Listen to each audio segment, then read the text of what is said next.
牛骨架。哦，大龙兄妹，走啊！哇，这么大！琪琪，哦，你们去哪里呀？我们回家做饭呀。那去我家吧，我家有这么大的锅。走，我们家多大啊？哎呀，走了走了。姐，回家做饭啦！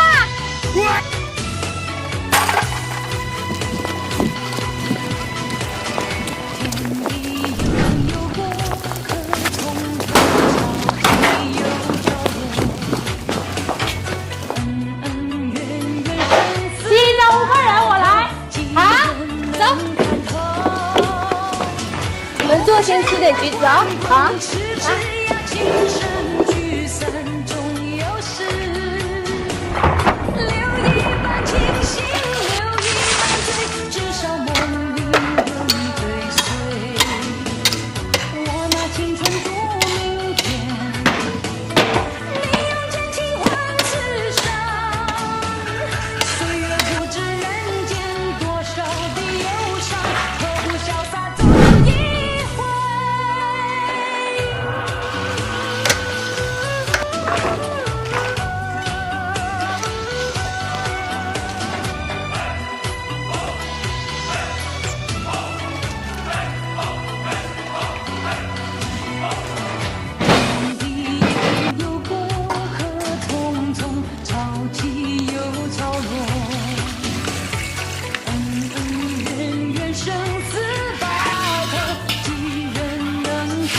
怎么来的这么准时啊？我在外面等了好久了。做事就不见人，吃饭就准点，吃饭不准时。